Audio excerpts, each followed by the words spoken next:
Chapter 5. "Yes, but what will become of the beautiful?" said Denzil Cantercot. "Hang the beautiful!" said Peter Crowl, as if he were on the committee of the Academy. "Give me the true." Denzil did nothing of the sort. He didn't happen to have it about him.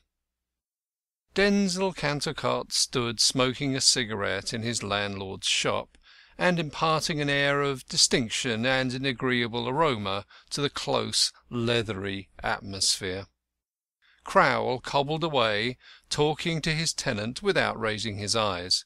He was a small, big-headed, sallow, sad-eyed man, with a greasy apron.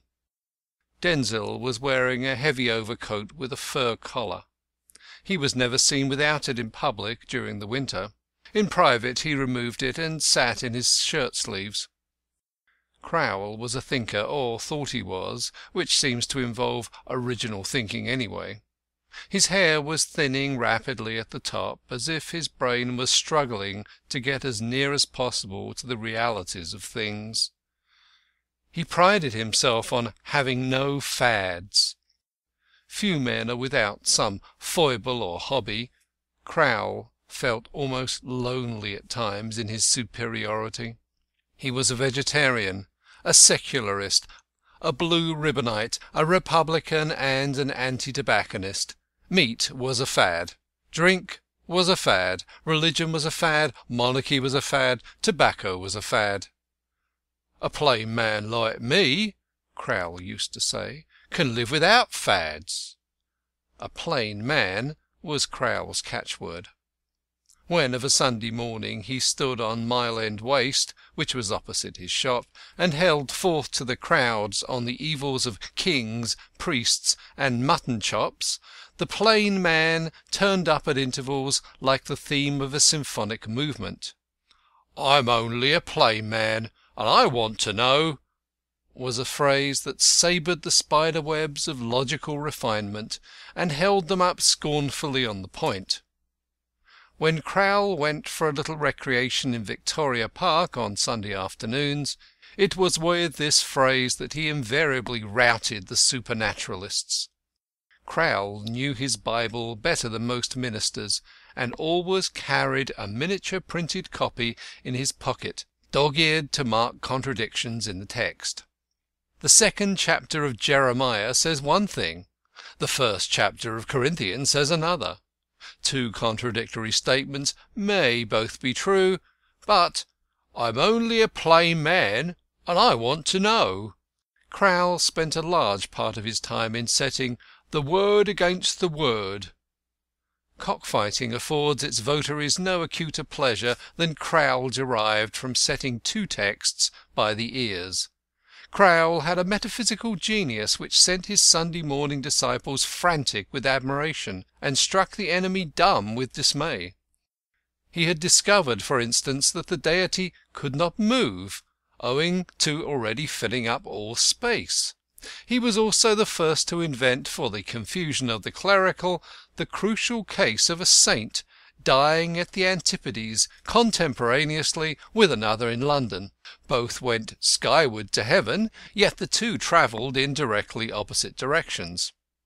In all eternity they would never meet. Which, then, got to heaven? Or was there no such place? "I'm only a plain man, and I want to know." Preserve us our open spaces. They exist to testify to the incurable interest of humanity in the unknown and the misunderstood.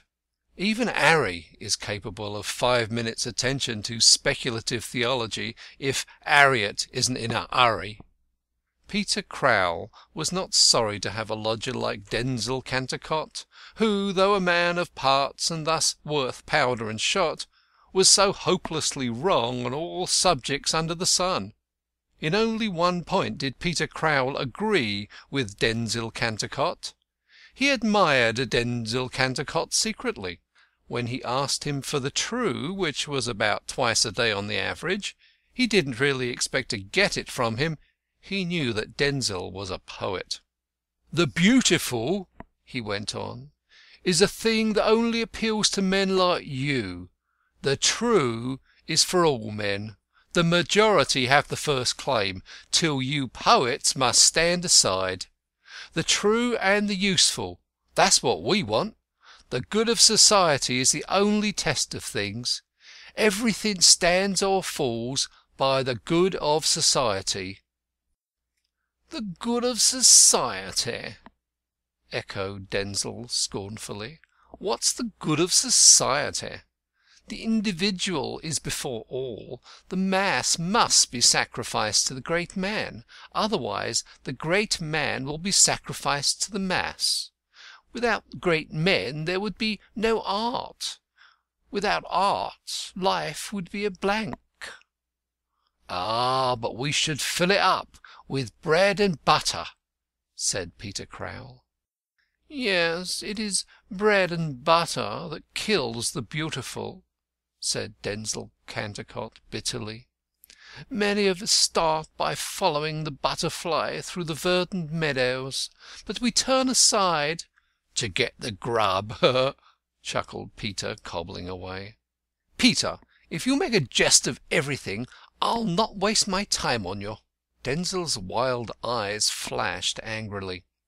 He shook his long hair.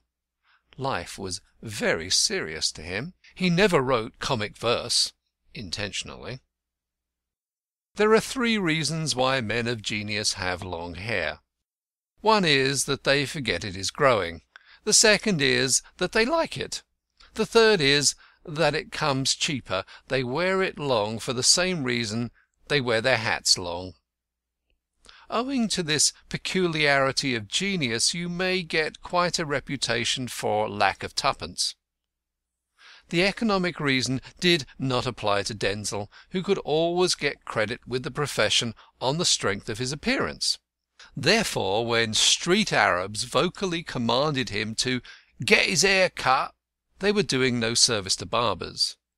Why does all the world watch over barbers, and to conspire to promote their interests? Denzil would have told you it was not to serve the barbers, but to gratify the crowd's instinctive resentment of originality. In his palmy days Denzil had been an editor, but he no more thought of turning his scissors against himself than of swallowing his paste. The efficacy of hair was changed since the days of Samson. Otherwise Denzil would have been a Hercules instead of a long, thin, nervous man, looking too brittle and delicate to be used even for a pipe cleaner. The narrow oval of his face sloped to a pointed, untrimmed beard. His linen was reproachable, his dingy boots were down at heel, and his cocked hat was drab with dust. Such are the effects of a love for the beautiful. Peter Crowl was impressed with Denzil's condemnation of flippancy, and he hastened to turn off the joke. "I'm quite serious," he said. "Butterflies are no good to nothing or nobody. Caterpillars at least save the birds from starving." "Just like your view of things, Peter," said Denzil. "Good morning, madam." This to Mrs. Crowl, to whom he removed his hat with elaborate courtesy. Mrs. Crowl grunted, and looked at her husband with a note of interrogation in each eye.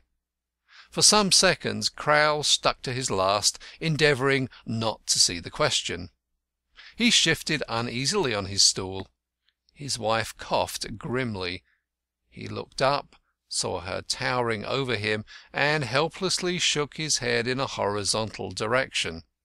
It was wonderful how Mrs. Crowl towered over Mr. Crowl even when he stood up in his shoes. She measured half an inch less. It was quite an optical illusion. "Mr. Crowl," said Mrs. Crowl. "Then I'll tell him." "No, no, my dear, not yet," faltered Peter helplessly. "Leave it to me." "I've left it to you long enough. You'll never do nothing. If it was a question of providing to a lot of chuckleheads that Jolly G and Genesis, or some other dead and gone scripture folk that don't concern no mortal soul, used to contradict each other, your tongue 'ud run 13 to the dozen. But when it's a matter of taking the bread out of the mouths of your own children, you ain't got no more to say for yourself than a lamp post. Here's a man staying with you for weeks and weeks, eating and drinking the flesh off your bones, without paying a Hush, hush, mother, it's all right, said poor Crowl, red as fire. Denzil looked at her dreamily. "Is it possible you're alluding to me, Mrs. Crowl?" he said. "Who then should I be alluding to, Mr. Cantercot? Here's 7 weeks come and gone, and not a blessed halfpenny have I." "My dear Mrs. Crowl," said Denzil, removing his cigarette from his mouth with a pained air, "why reproach me with your neglect?" "My neglect? I like that." "I don't," said Denzil more sharply. "If you had sent me in the bill, you would have had the money long ago. How do you expect me to think of these details?"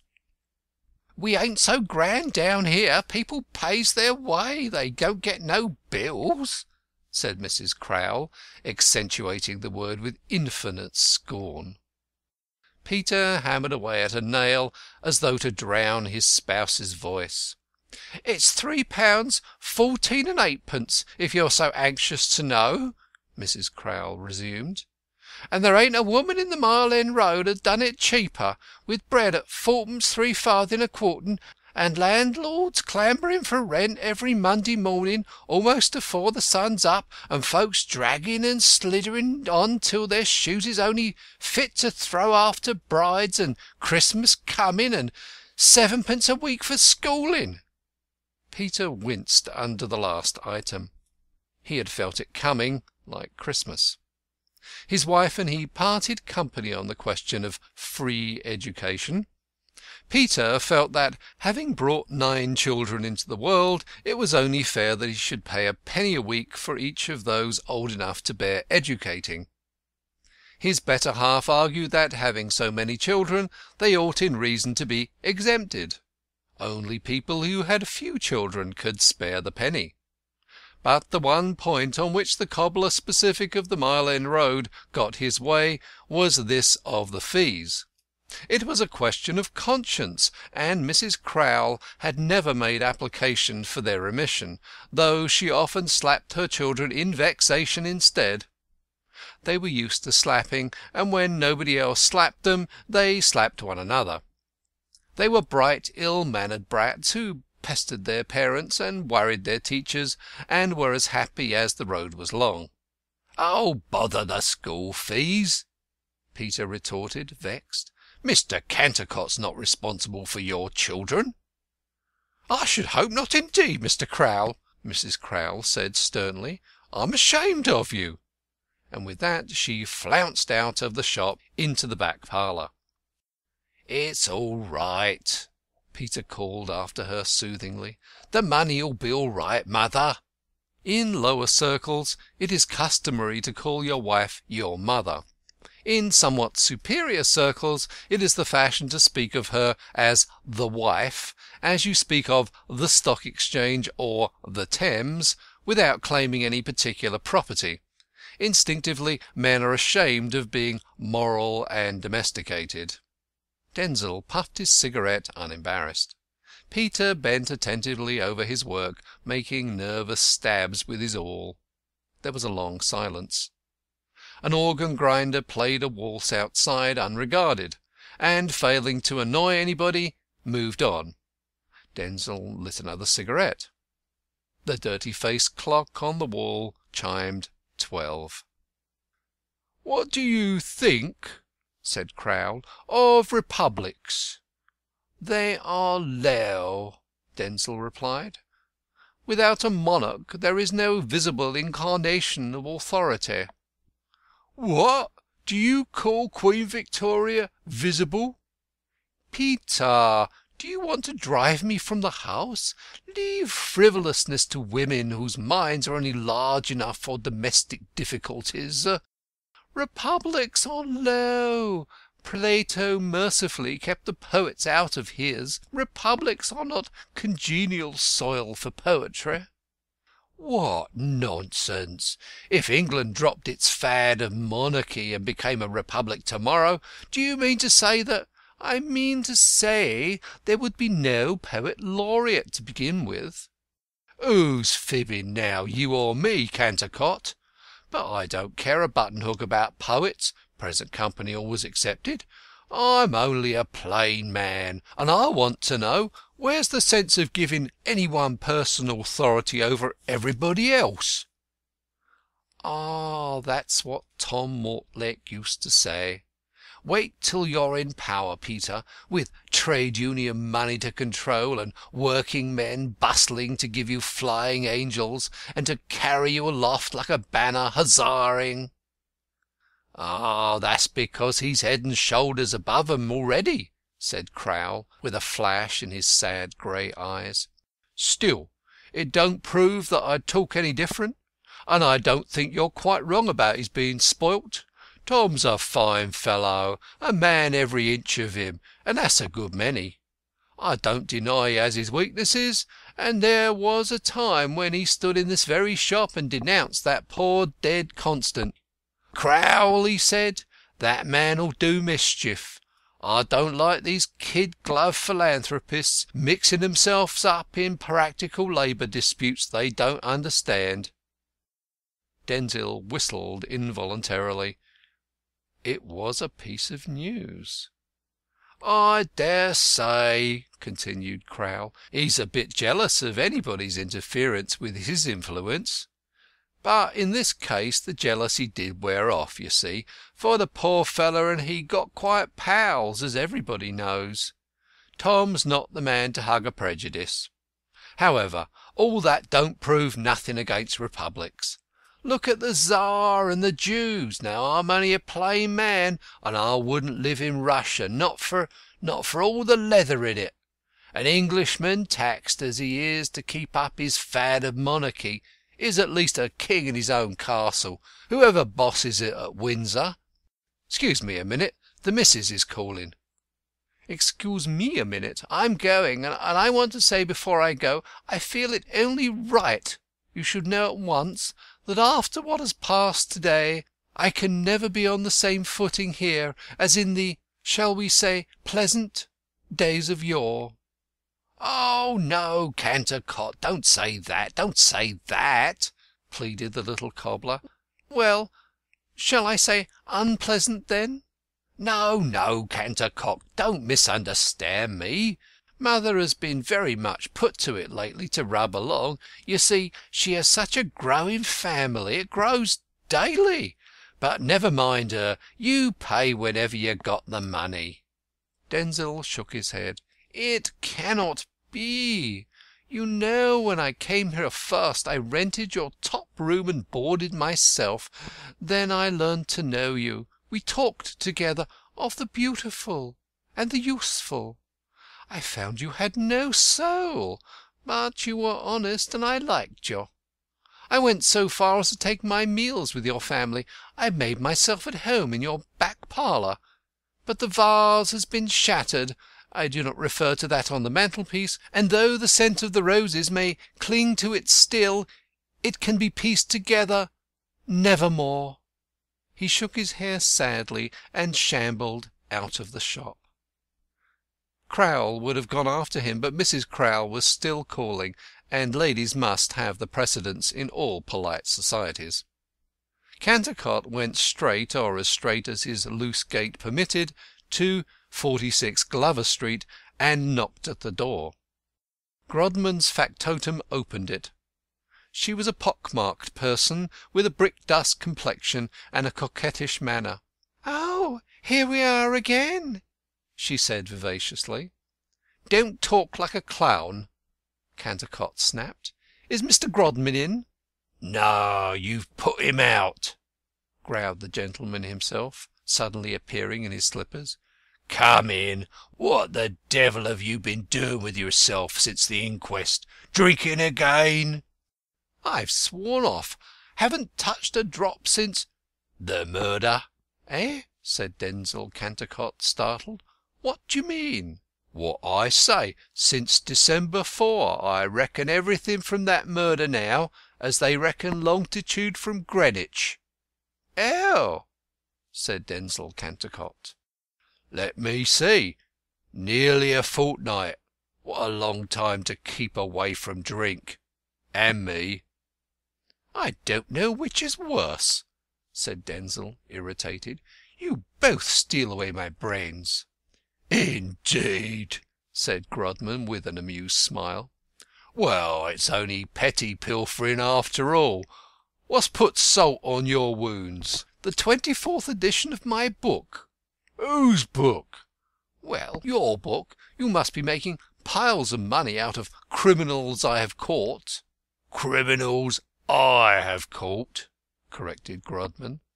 "My dear Denzil, how often am I to point out that I went through the experiences that made the backbone of my book, not you?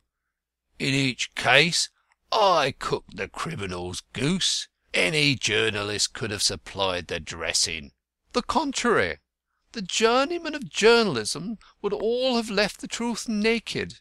You yourself could have done that, for there is no man to beat you at cold, lucid, scientific statement. But I idealised the bare facts and lifted them into the realm of poetry and literature. The 24th edition of the book attests my success." "Rot. The 24th edition was all owing to the murder. Did you know that?" "You take one up so sharply, Mr. Grodman," said Denzil, changing his tone. "No, I've retired," laughed Grodman. Denzil did not reprove the ex-detective's flippancy.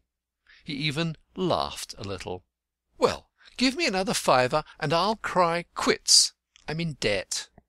"Not a penny. Why haven't you been to see me since the murder? I had to write that letter to the Pell Mell Press myself. You might have earned £1. "I've had writer's cramp, and couldn't do your last job. I was coming to tell you on the morning of the—" "Murder. So you said at the inquest." "It's true." "Of course. Weren't you on your oath? It was very zealous of you to get up so early to tell me. In which hand did you have this cramp?" "Why, in the right, of course." "And you couldn't write with your left?" "I don't think I could even held a pen." "Or any other instrument, mayhap? What had you been doing to bring it on?" "Writing too much. That's the only possible cause." "Oh, I didn't know. Writing what?" Denzil hesitated. "An epic poem." "No wonder you're in debt. Will a sovereign get you out of it?" "No, it wouldn't be the least use to me." "Here it is, then." Denzil took the coin and his hat.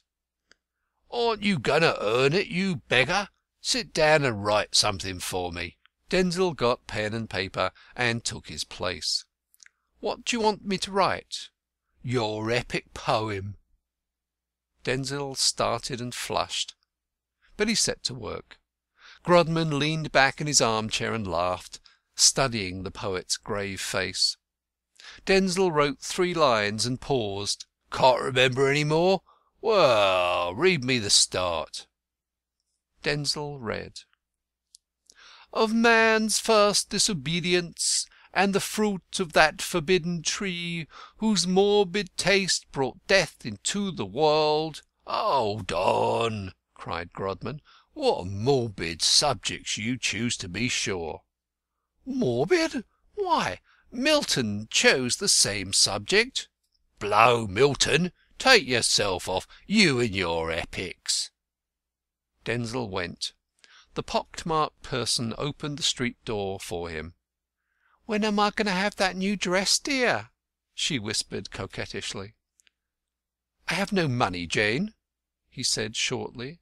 "You have a sovereign." Denzil gave her the sovereign and slammed the door viciously. Grodman overheard their whispers and laughed silently. His hearing was acute. Jane had first introduced Denzil to his acquaintance about 2 years ago, when he spoke of getting an amanuensis, and the poet had been doing odd jobs for him ever since. Grodman argued that Jane had her reasons. Without knowing them, he got a hold over both. There was no one, he felt, he could not get a hold over. All men and women have something to conceal, and you only have to pretend to know what it is. Thus Grodman, who was nothing if not scientific. Denzil Cantercot shambled home thoughtfully, and abstractly took his place at the Crowl dinner-table. End of Chapter 5. Chapter 6. Mrs. Crowl surveyed Denzil Cantercot so stonily, and cut him his beef so savagely, that he said grace when the dinner was over. Peter fed his metaphysical genius on tomatoes. He was tolerant enough to allow his family to follow their fads, but no savoury smells ever tempted him to be false to his vegetable loves. Besides, meat might have reminded him too much of his work. There is nothing like leather, but Bow beefsteaks occasionally come very near it. After dinner Denzil usually indulged in poetic reverie, but to-day he did not take his nap. He went out at once to raise the wind. But there was a dead calm everywhere. In vain he asked for an advance at the office of the Mile End Mirror, to which he contributed scathing leaderettes about vestrymen. In vain he trudged to the City and offered to write the Ham and Eggs Gazette an essay on the modern methods of bacon curing.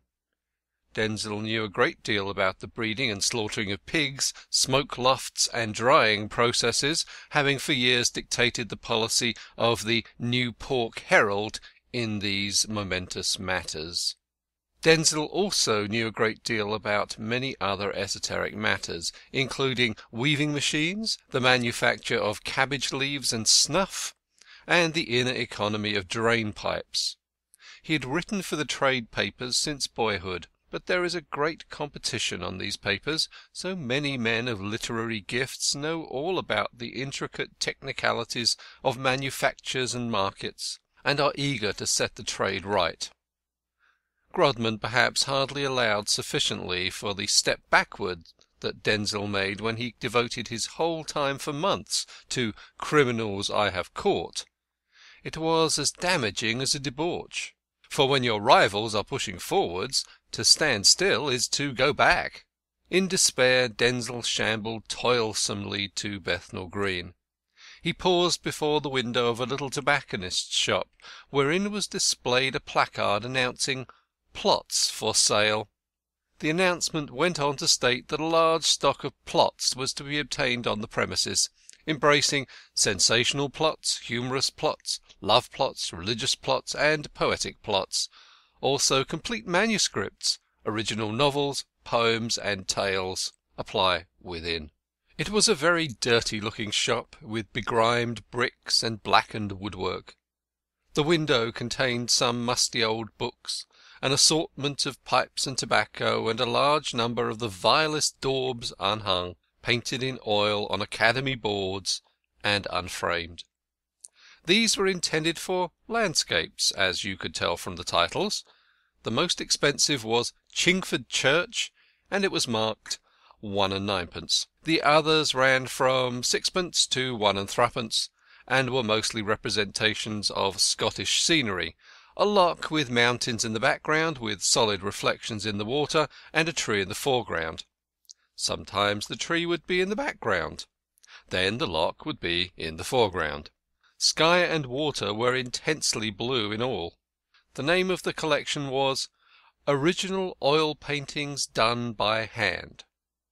Dust lay thick upon everything, as if carefully shovelled on, and the proprietor looked as if he'd slept in his shop window at night without taking his clothes off. He was a gaunt man with a red nose, long but scanty black locks covered by a smoking cap, and a luxurious black moustache. He smoked a long clay pipe, and had the air of a broken-down operatic villain. Good afternoon, Mr. Cantercot, he said, rubbing his hands, half from cold, half from usage. What have you brought me? Nothing, said Denzil, but if you will lend me a sovereign, I'll do you a stunner. The operatic villain shook his locks, his eyes full of porky cunning. If you did it after that, it would be a stunner. What the operatic villain did with these plots, and who bought them, Cantercot neither knew nor cared to know. Brains are cheap to-day, and Denzil was glad enough to find a customer. "Surely you've known me long enough to trust me?" he cried. "Trust is dead," said the operatic villain, puffing away. "So is Queen Anne," cried the irritated poet. His eyes took a dangerous, hunted look. Money he must have, but the operatic villain was inflexible. No plot, no supper. Poor Denzil went out flaming. He knew not where to turn. Temporarily he turned on his heel again and stared despairingly at the shop window. Again he read the legend, "Plots for sale." He stared so long at this that it lost its meaning. When the sense of the words suddenly flashed upon him again, they bore a new significance. He went in meekly and borrowed fourpence of the operatic villain. Then he took the bus for Scotland Yard. There was a not ill-looking servant girl in the bus. The rhythm of the vehicle shaped itself into rhymes in his brain. He forgot all about his situation and his object. He had never really written an epic except Paradise Lost, but he composed lyrics about wine and women, and often wept to think how miserable he was. But nobody ever bought anything of him, except articles on bacon curing or attacks on vestrymen. He was a strange wild creature, and the wench felt quite pretty under his ardent gaze. It almost hypnotized her, though she looked down at her new French kid boots to escape it. At Scotland Yard Denzil asked for Edward Wimp. Edward Wimp was not on view. Like kings and editors, detectives are difficult to approach, unless you are a criminal, when you cannot see anything of them at all. Denzil knew of Edward Wimp principally because of Grodman's contempt for his successor. Wimp was a man of taste and culture. Grodman's interests were entirely concentrated on the problems of logic and evidence. Books about these formed his sole reading. For belles-lettres he cared not a straw. Wimp, with his flexible intellect, had a great contempt for Grodman and his slow, laborious, ponderous, almost Teutonic methods. Worse, he almost threatened to eclipse the radiant tradition of Grodman by some wonderfully ingenious bits of workmanship. Wimp was at his greatest in collecting circumstantial evidence, in putting 2 and 2 together to make 5. He would collect together a number of dark and disconnected data, and flash across them the electric light of some unifying hypothesis in a way which would have done credit to a Darwin or a Faraday. An intellect which might have served to unveil the secret workings of nature was subverted to the protection of a capitalistic civilization. By the assistance of a friendly policeman, whom the poet magnetized into the belief that his business was a matter of life and death, Denzil obtained the great detective's private address. It was near King's Cross. By a miracle Wimp was at home in the afternoon. He was writing when Denzil was ushered up 3 pairs of stairs into his presence, but he got up and flashed the bull's-eye of his glance upon the visitor. "Mr. Denzil Cantercot, I believe," said Wimp. Denzil started. He had not sent up his name, merely describing himself as a gentleman. "That is my name," he murmured. "You were one of the witnesses at the inquest on the body of the late Arthur Constant. I have your evidence here." He pointed to a file. "Why have you come to give fresh evidence?" Again Denzil started, flushing in addition this time. "I want money," he said, almost involuntarily. "Sit down." Denzil sat. Wimp stood. Wimp was young and fresh-coloured. He had a Roman nose and was smartly dressed. He had beaten Grodman by discovering the wife Heaven meant for him. He had a bouncing boy who stole jam out of the pantry without anyone being the wiser. Wimp did what work he could do at home in a secluded study at the top of the house. Outside his chamber of horrors he was the ordinary husband of commerce. He adored his wife, who thought poorly of his intellect but highly of his heart. In domestic difficulties Wimp was helpless. He could not even tell whether the servant's character was forged or genuine. Probably he could not level himself to such petty problems. He was like the senior wrangler who has forgotten how to do quadratics, and has to solve equations of the second degree by the calculus. "How much money do you want?" he asked. "I do not make bargains," Denzil replied, his calm come back by this time. "I came here to tender you a suggestion. It struck me that you might offer me a fiver for my trouble. Should you do so, I should not refuse it." "You shall not refuse it if you deserve it." "Good. I come to the point at once.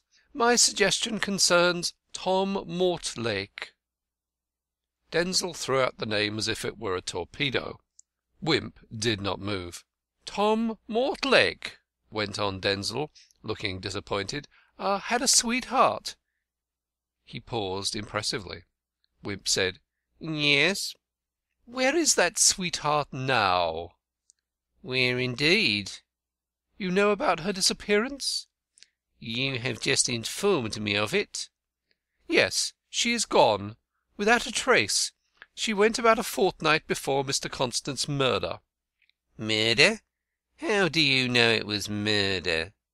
"Grodman says so," said Denzil, startled again. Isn't that rather proof that it was suicide? Well, go on." "About a fortnight before the suicide, Jessie Dymond disappeared, so they tell me in Stepney Green, where she lodged and worked." "What was she?" "She was a dressmaker. She had a wonderful talent. Quite fashionable ladies got to know of it. One of her dresses was presented at court. I think the lady forgot to pay for it, so Jessie's landlady said." "Does she live alone?" "She had no parents, but the house was respectable." "Good looking, I suppose?" "As a poet's dream." "As yours, for instance?" "I am a poet. I dream." "You dream you are a poet. Well, well. She was engaged to Mortlake?" "Oh, yes, they made no secret of it. The engagement was an old one. When he was earning 36 shillings a week as a compositor, they were saving up to buy a home. He worked at Railton and Hawkes, who print the New Pork Herald. I used to take my copy into the comp's room, and one day the father of the chapel told me all about Mortlake and his young woman. Ye gods, how times are changed! 2 years ago Mortlake had to struggle with my calligraphy. Now he is in with all the nobs, and goes to the at-homes of the aristocracy." "Radical MPs," murmured Wimp, smiling. "While I am still barred from the dazzling drawing-rooms where beauty and intellect foregather. A mere artisan, a manual labourer." Denzil's eyes flashed angrily. He rose with excitement. "They say he always was a jabberer in the compositing room, and he jabbered himself right out of it, and into a pretty good thing. He didn't have much to say about the crimes of capital when he was set up to second the toast of Railton and Hawkes at the bean feast." Toast and butter, said Wimp genially. "I shouldn't blame a man for serving the two together, Mr. Cantercot." Denzil forced a laugh. "Yes, but consistency's my motto. I like to see the royal soul immaculate, unchanging, immovable by fortune. Anyhow, when better times came for Mortlake, the engagement still dragged on. He did not visit her so much. This last autumn he saw very little of her." "How do you know?" I was often in Stepney Green. My business took me past the house of an evening. Sometimes there was no light in her room. That meant she was downstairs gossiping with the landlady." "She might have been out with Tom?" "No, sir. I knew Tom was on the platform somewhere or other. He was working up at all hours, organising the 8 hours working movement." "A very good reason for relaxing his sweethearting." "It was. He never went to Stepney Green on a week-night." "But you always did." "No, not every night." "You didn't go in?" "Never. She wouldn't permit my visits. She was a girl of strong character. She always reminded me of Flora MacDonald." "Another lady of your acquaintance?" "A lady I know better than the shadows who surround me, who is more real to me than the women who pester me for the price of apartments. Jessie Dymond, too, was of the race of heroines. Her eyes were clear blue, 2 wells with truth at the bottom of each. When I looked into those eyes my own were dazzled. They were the only eyes I could never make dreamy." He waved his hand as if making a pass with it. "It was she who had the influence over me." "You knew her then?" "Oh, yes. I knew Tom from the old New Pork Herald days, and when I first met him with Jessie hanging on his arm, he was quite proud to introduce her to a poet. When he got on he tried to shake me off." "You should have repaid him what you borrowed." "It was only a trifle," stammered Denzil. "Yes, but the world turns on trifles," said the wise wimp.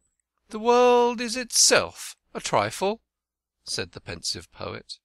"The beautiful alone is deserving of our regard." "And when the beautiful was not gossiping with her landlady, did she gossip with you as you passed the door?" "Alas, no. She sat in her room reading, and cast a shadow." "On your life?" "No, on the blind." "Always one shadow?" "No, sir. Once or twice 2." "Ah, you had been drinking?" "On my life, not. I have sworn off the treacherous wine cup." "That's right. Beer is bad for poets. It makes their feet shaky. Whose was the second shadow?" "A man's." "Naturally. Mortlake's, perhaps." "Impossible. He was still striking 8 hours." "You found out whose shadow? You didn't leave a shadow of doubt?" "No. I waited till the substance came out." "It was Arthur Constant." "You are a magician. You terrify me. Yes, it was he." "Only once or twice, you say?" "I didn't keep watch over them." No, of course not. You only passed casually. I understand you thoroughly." Denzil did not feel comfortable at the assertion. "What did he go there for?" Wimp went on. "I don't know. I'd stake my soul on Jessie's honour." "You might double your stake without risk." "Yes, I might. I would. You see her with my eyes." "For the moment they are the only ones available. When was the last time you saw the two together?" "About the middle of November." "Mortlake knew nothing of the meetings?" "I don't know. Perhaps he did. Mr. Constant had probably enlisted her in his social mission work. I knew she was one of the attendants at the big children's tea in the great Assembly Hall early in November. He treated her quite like a lady. She was the only attendant who worked with her hands." "The others carried the cups on their feet, I suppose?" "No. How could that be? My meaning is that all the other attendants were real ladies, and Jessie was only an amateur, so to speak. There was no novelty for her in handling kids' cups of tea. I dare say she had helped her landlady often enough at that. There's quite a bushel of brats below stairs. It's almost as bad as at friend Crowl's. Jessie was a real brick. But perhaps Tom didn't know her value. Perhaps he didn't like Constant to call on her, and it led to a quarrel. Anyhow, she's disappeared like the snowfall on the river. There's not a trace. The landlady, who was such a friend of hers that Jessie used to make her up her stuff into dresses for nothing, tells me that she's dreadfully annoyed at not having been left the slightest clue to her late tenant's whereabouts."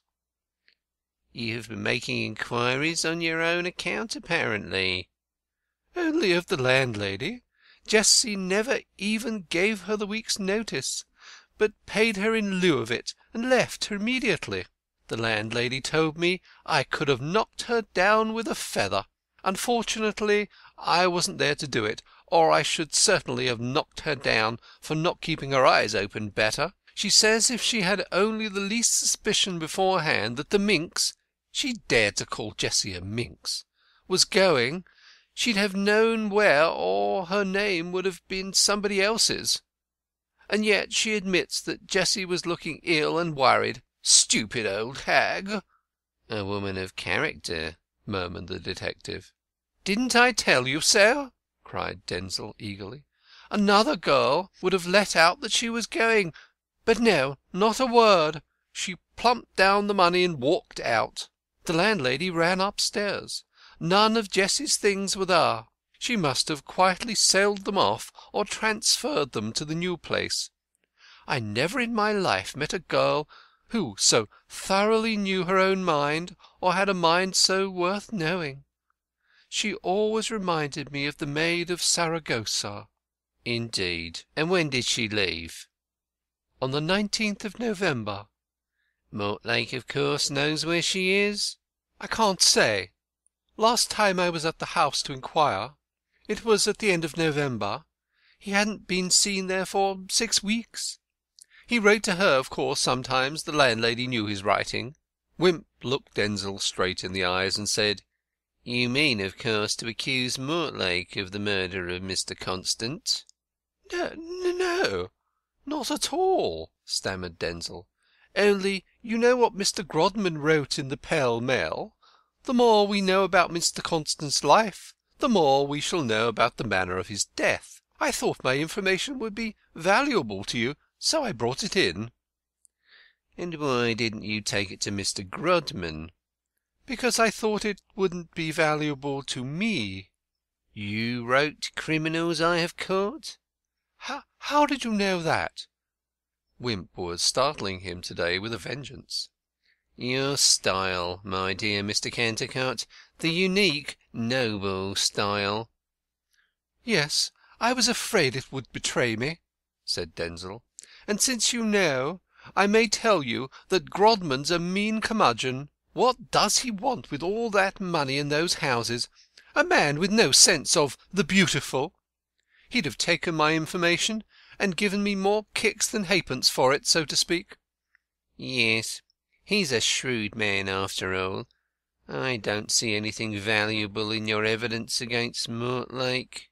"No," said Denzil in a disappointed tone, and fearing he was going to be robbed. "Not when Mortlake was already jealous of Mr. Constant, who was a sort of rival organiser, unpaid. A kind of blackleg doing the work cheaper, nay, for nothing." "Did Mortlake tell you he was jealous?" said Wimp, a shade of sarcastic contempt piercing through his tones.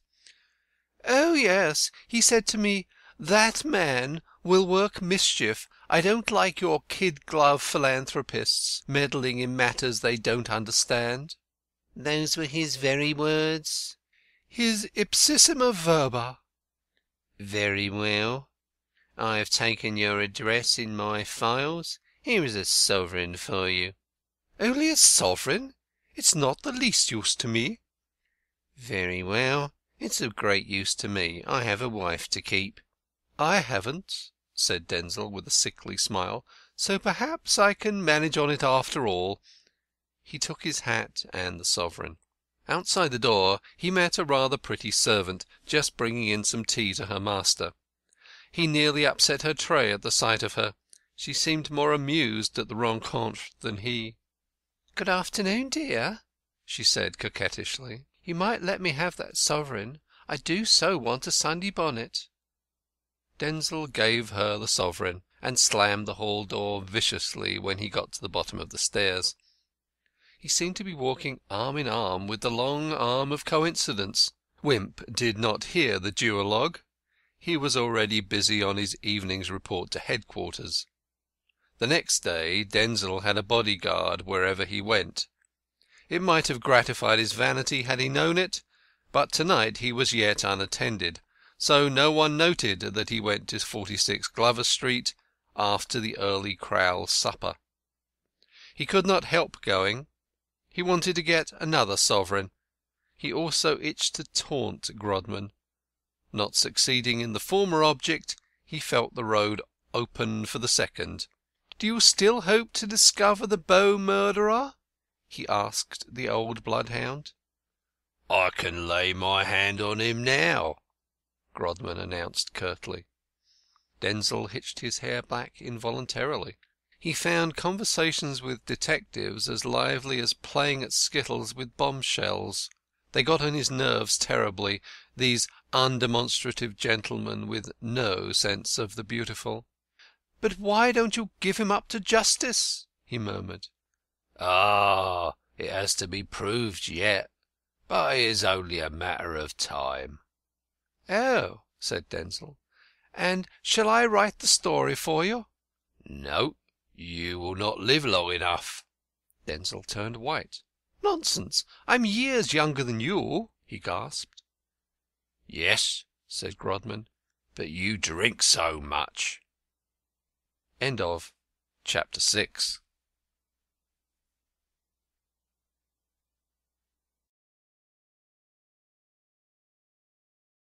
Chapter 7. When Wimp invited Grodman to eat his Christmas plum-pudding at King's Cross, Grodman was only a little surprised. The two men were always overwhelmingly cordial when they met, in order to disguise their mutual detestation. When people really like each other, they make no concealment of their mutual contempt. In his letter to Grodman, Wimp said that he thought it might be nicer for him to keep Christmas in company than in solitary state. There seems to be a general prejudice in favour of Christmas numbers, and Grodman yielded to it. Besides, he thought that a peep at the Wimp domestic interior would be as good as a pantomime. He quite enjoyed the fun that was coming, for he knew that Wimp had not invited him out of mere peace and goodwill. There was only one other guest at the festive board. This was Wimp's wife's mother's mother, a lady of sweet 70. Only a minority of mankind can obtain a grandmother-in-law by marrying, but Wimp was not unduly conceited. The old lady suffered from delusions. One of them was that she was a centenarian. She dressed for the part. It is extraordinary what pains ladies will take to conceal their age. Another of Wimp's grandmother-in-law's delusions was that Wimp had married to get her into the family. Not to frustrate his design, she always gave him her company on high days and holidays. Wilfred Wimp, the little boy who stole the jam, was in great form at the Christmas dinner. The only drawback to his enjoyment was that its sweets needed no stealing. His mother presided over the platters, and thought how much cleverer Grodman was than her husband. When the pretty servant who waited on them was momentarily out of the room, Grodman had remarked that she seemed very inquisitive. This coincided with Mrs. Wimp's own convictions, though Mr. Wimp could never be brought to see anything unsatisfactory or suspicious about the girl, not even though there were faults in spelling in the character with which her last mistress had supplied her. It was true that the puss had pricked up her ears when Denzil Cantercott's name was mentioned. Grodman saw it, and watched her, and fooled Wimp to the top of his bent. It was, of course, Wimp who introduced the poet's name, and he did it so casually that Grodman perceived at once that he wished to pump him. The idea that the rival bloodhound should come to him for confirmation of suspicions against his own pet jackal was too funny. It was almost as funny to Grodman that evidence of some sort should be obviously lying to hand in the bosom of Wimp's handmaiden, so obviously that Wimp could not see it. Grodman enjoyed his Christmas dinner, secure that he had not found a successor after all. Wimp, for his part, contemptuously wondered at the way Grodman's thought hovered about Denzil without grazing the truth. A man constantly about him, too. "Denzil is a man of genius," said Grodman, "and as such comes under the heading of suspicious characters. He has written an epic poem and read it to me. It is morbid from start to finish. There is death in the third line. I dare say you know he polished up my book." Grodman's artlessness was perfect. "No, you surprise me," Wimp replied. "I'm sure he couldn't have done much to it. Look at your letter in the Pall Mall. Who wants more polish and refinement than that showed?" "Oh, I didn't know you did me the honour of reading that." "Oh, yes, we both read it," put in Mrs. Wimp. "I told Mr. Wimp it was very clever and cogent. After that quotation from the letter to the poor fellow's fiancée, there could be no more doubt that it was murder. Mr. Wimp was convinced by it too, weren't you, Edward?" Edward coughed uneasily. It was a true statement, and therefore an indiscreet. Grodman would plume himself terribly. At this moment Wimp felt that Grodman had been right in remaining a bachelor. Grodman perceived the humour of the situation, and wore a curious sub-mocking smile. "On the day I was born," said Wimp's grandmother-in-law, "over 100 years ago, there was a babe murdered." Wimp found himself wishing it had been she. He was anxious to get back to Cantercot. "Don't let us talk shop on Christmas Day," he said, smiling at Grodman. "Besides, murder isn't a very appropriate subject." "No, it ain't," said Grodman. "How did we get on it? Oh, yes, Denzil Cantercot. Ha, ha, ha! That's curious. Oh, yes, Denzil Cantercot. Ho, ho, ho! That's curious, for since Denzil revised Criminals I Have Caught, his mind's running on nothing but murders. A poet's brain is easily turned." Wimp's eyes glittered with excitement and contempt for Grodman's blindness. In Grodman's eye there danced an amused scorn of Wimp. To the outsider his amusement appeared at the expense of the poet. Having wrought his rival up to the highest pitch, Grodman slyly and suddenly unstrung him. "How lucky for Denzil," he said, still in the same naive, facetious, Christmassy tone, "that he can prove an alibi in this constant affair." "An alibi?" gasped Wimp. "Really?" "Oh, yes. He was with his wife, you know. She's my woman of all work, Jane. She happened to mention his being with her." Jane had done nothing of the kind. After the colloquy he had overheard, Grodman had set himself to find out the relation between his two employees. By casually referring to Denville as "your husband," he so startled the poor woman that she did not attempt to deny the bond. Only once did he use the two words, but he was satisfied. As to the alibi, he had not yet troubled her, but to take its existence for granted would upset and discomfort Wimp. For the moment that was triumph enough for Wimp's guest. "Pa," said Wilfred Wimp, "what's a alibi? A marble?" "No, my lad," said Grodman. "It means being somewhere else when you're supposed to be somewhere." "Oh, playing truant," said Wilfred self-consciously. His schoolmaster had often proved an alibi against him. "Then Denzil will be hanged." Was it a prophecy? Wimp accepted it as such, as an oracle from the gods bidding him mistrust Grodman. Out of the mouths of little children issueth wisdom, sometimes even when they are not saying their lessons. "When I was in my cradle 1 century ago," said Wimp's grandmother-in-law, "men were hanged for stealing horses." They silenced her with snapdragon performances. Wimp was busy thinking how to get at Grodman's factotum. Grodman was busy thinking how to get at Wimp's domestic. Neither received any of the usual messages from the Christmas bells. The next day was sloppy and uncertain. A thin rain drizzled languidly.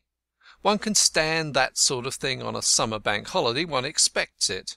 But to have a bad December bank holiday is too much of a bad thing.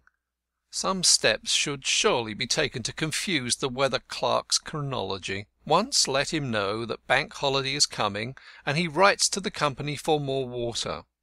To-day his stock seemed low, and he was dribbling it out.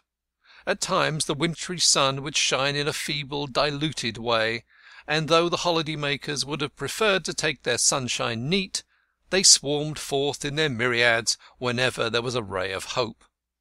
But it was only dodging the raindrops. Up went the umbrellas again, and the streets became meadows of ambulating mushrooms. Denzil Cantercot sat in his fur overcoat at the open window, looking at the landscape in water-colours. He smoked an after-dinner cigarette, and spoke of the beautiful. Crowl was with him. They were in the first-floor front, Crowl's bedroom, which, from its view of the Mile End Road, was livelier than the parlour with its outlook on the backyard. Mrs. Crowl was an anti-tobacconist as regards the best bedroom, but Peter did not like to put the poet or his cigarette out. He felt there was something in common between smoke and poetry, over and above their both being fads. Besides, Mrs. Crowl was sulking in the kitchen. She had been arranging for an excursion with Peter and the children to Victoria Park. She had dreamed of the Crystal Palace, but Santa Claus had put no gifts in the cobbler's shoes. Now she could not risk spoiling the feather in her bonnet. The 9 brats expressed their disappointment by slapping one another on the staircases. Peter felt that Mrs. Crowl connected him in some way with the rainfall, and was unhappy. Was it not enough that he had been deprived of the pleasure of pointing out to a superstitious majority the mutual contradictions of Leviticus and the Song of Solomon? It was not often that Crowl could count on such an audience. "And you still call nature beautiful?" he said to Denzil, pointing to the ragged sky and the dripping eaves. "Ugly old scarecrow." "Ugly she seems to-day," admitted Denzil. "But what is ugliness but a higher form of beauty? You have to look deeper into it to see it. Such vision is the priceless gift of the few. To me this wan desolation of sighing rain is lovely as the sea-washed ruins of cities." "Ah, but you would like to go out in it," said Peter Crowl. As he spoke, the drizzle suddenly thickened into a torrent. "We do not always kiss the woman we love." "Speak for yourself, Denzil. I'm only a plain man, and I want to know if nature isn't a fad. Hallo, there goes Mortlake. Lord, a minute of this will soak him to the skin." The Labour leader was walking along with bowed head. He did not seem to mind the shower. It was some seconds before he even heard Crowl's invitation to him to take shelter. When he did hear it, he shook his head. "I know I can't offer you a drawing-room with duchesses stuck about it," said Peter, vexed. Tom turned the handle of the shop door and went in. There was nothing in the world which now galled him more than the suspicion that he was stuck up and wished to cut old friends. He picked his way through the 9 brats, who clung affectionately to his wet knees, dispersing them finally by a jet of coppers to scramble for. Peter met him on the stairs, and shook his hand lovingly and admiringly, and took him into Mrs. Crowl's bedroom. "Don't mind what I say, Tom. I'm only a plain man, and my tongue will say what comes uppermost. But it ain't from the soul, Tom. It ain't from the soul," said Peter, punning feebly, and letting a mirthless smile play over his sallow features. "You know Mr. Cantercot, I suppose, the poet?" "Oh, yes. How do you do, Tom?" cried the poet. "Seen the New Pork Herald lately? Not bad. Those old times, eh?" "No," said Tom. "I wish I was back in 'em." "Nonsense, nonsense," said Peter, in much concern. "Look at the good you are doing to the working man. Look at how you are sweeping away the fads. Ah, it's a grand thing to be gifted, Tom. The idea of your chucking yourself away on a compositing room. Manual labour is all very well for plain men like me, with no gifts, but just enough brains to see into the reality of things, to understand that we've got no soul and no immortality, and all that, and too selfish to look after anybody's comfort but my own and mother's and the kids. But men like you and Cantercot, it ain't right that you should be pegging away at low material things. Not that I think Cantercot's gospel any value to the masses. The beautiful is all very well for folks who's got nothing else to think of, but give me the true. You're the man for my money, Mortlake. No reference to the funds, Tom, to which I contribute little enough, heaven knows, though how a place can know anything, heaven alone knows. You give us the useful, Tom. That's what the world wants more than the beautiful. Socrates said that the useful is the beautiful, said Denzil. That may be, said Peter, but the beautiful ain't the useful. Nonsense, said Denzil. What about Jessie? I mean, Miss Dymond. There's a combination for you. She always reminds me of Grace Darling. How is she, Tom? She's dead, snapped Tom. What? Denzil turned as white as a Christmas ghost. It was in the papers, said Tom. All about her in the lifeboat. Oh, you mean Grace Darling, said Denzil, visibly relieved. I meant Miss Dymond. You needn't be so interested in her, said Tom surlily. She don't appreciate it. Ah, the shower is over. I must be going. No, stay a little longer, Tom, pleaded Peter. I can see a lot about you in the papers, but little of your dear old phiz now. I can't spare the time to go and hear you, but I really must give myself a treat. When's your next show? Oh, I'm always giving shows, said Tom, smiling a little. But my next big performance is on the 21st of January, when that picture of poor Mr. Constant is to be unveiled at the Bow Breaker Day Club. They have written to Gladstone and other big pots to come down. I do hope the old man accepts. A non-political gathering like this is the only occasion we could both speak at, and I have never been on the same platform with Gladstone. He forgot his depression and ill temper in the prospect, and spoke with more animation. No, I should hope not, Tom, said Peter. What with his fads about the Bible being a rock and monarchy being the right thing, he's a most dangerous man to lead the Radicals. He never lays his axe to the root of anything except oak trees. Mr. Cantercot, it was Mrs. Crowl's voice that broke in upon the tirade. There's a gentleman to see you. The astonishment Mrs. Crowl put into the gentleman was delightful. It was almost as good as a week's rent to her to give vent to her feelings. The controversial couple had moved away from the window when Tom entered, and had not noticed the immediate advent of another visitor, who had spent his time profitably in listening to Mrs. Crowl before asking to see the presumable object of his visit. "Ask him up if it's a friend of yours, Cantercot," said Peter. It was Wimp. Denzil was rather dubious as to the friendship, but he preferred to take Wimp diluted. "Mortlake's upstairs," he said. "Will you come up and see him?" Wimp had intended a duologue, but he made no objection, so he too stumbled through the 9 brats to Mrs. Crowl's bedroom. It was a queer quartet. Wimp had hardly expected to find anybody at the house on Boxing Day, but he did not care to waste a day. Was not Grodman too on the track? How lucky it was that Denzil had made the first overtures, so that he could approach him without exciting suspicion. Mortlake scowled when he saw the detective. He objected to the police on principle. But Crowl had no idea who the visitor was, even when told his name. He was rather pleased to meet one of Denzil's high-class friends, and welcomed him warmly. Probably he was some famous editor, which would account for his name stirring vague recollections. He summoned the eldest brat and sent him for beer. People would have their fads.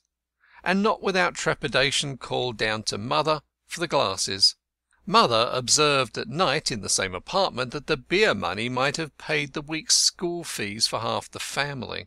"We were just talking of poor Mr. Constant's portrait, Mr. Wimp," said the unconscious Crowl. "They're going to unveil it, Mortlake tells me, on the 21st of next month at the Bow Break-a-Day Club." "Oh," said Wimp, elated at being spared the trouble of manoeuvring the conversation. "Mysterious affair that, Mr. Crowl."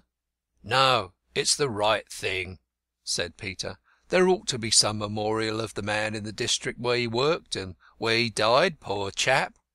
The cobbler brushed away a tear. "Yes, it's only right," echoed Mortlake, a whit eagerly. "He was a noble fellow, a true philanthropist, the only thoroughly unselfish worker I've ever met." "He was that," said Peter, "and it's a rare pattern, his unselfishness. Poor fellow, poor fellow! He preached the useful, too. I've never met his like. I wish there was a heaven for him to go to." He blew his nose violently with a red pocket-handkerchief. "Well, he's there, if there is," said Tom. "I hope he is," added Wimp fervently, "but I shouldn't like to go there the way he did." "You were the last person to see him, Tom, weren't you?" said Denzil. "Oh, no," answered Tom quickly. "You remember he went out after me. At least, so Mrs. Drabdump said at the inquest." "That last conversation he had with you, Tom," said Denzil, "he didn't say anything to you that would lead you to suppose, No, of course not," interrupted Mortlake impatiently. "Do you really think he was murdered, Tom?" said Denzil. "Mr. Wimp's opinion on that point is more valuable than mine," replied Tom testily. "It may have been suicide. Men often get sick of life, especially if they're bored," he added meaningly. "Ah, but you were the last person known to be with him," said Denzil. Crowl laughed. "Had you there, Tom?" But they did not have Tom there much longer, for he departed, looking even worse tempered than when he came. Wimp went soon after, and Crowl and Denzil were left to their interminable argumentation concerning the useful and the beautiful. Wimp went west. He had several strings, or chords, to his bow, and he ultimately found himself at Kensal Green Cemetery. Being there, he went down the avenues of the dead to a grave to note down the exact date of a death. It was a day on which the dead seemed enviable.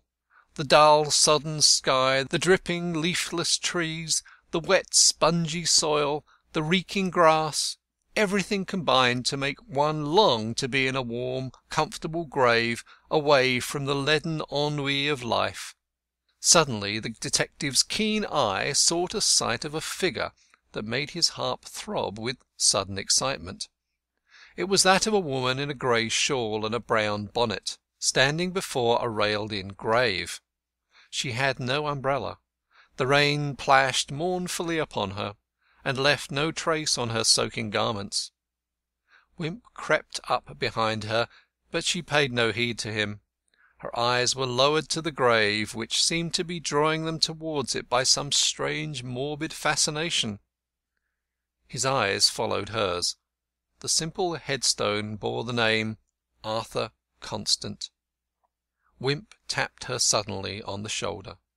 "How do you do, Mrs. Drabdump?" Mrs. Drabdump went deadly white. She turned round, staring at Wimp without any recognition. "You remember me, surely?" he said. "I've been down once or twice to your place about that poor gentleman's papers." His eye indicated the grave. "Law, I remember you now," said Mrs. Drabdump. "Won't you come under my umbrella? You must be drenched to the skin." "Oh, it don't matter, sir. I can't take no hurt. I've had the rheumatics this 20 year." Mrs. Drabdump shrank from accepting Wimp's attentions, not so much perhaps because he was a man as because he was a gentleman. Mrs. Drabdump liked to see the fine folks keep their place and not contaminate their skirts by contact with the lower castes. "It's set wet. It'll rain right into the new year," she announced.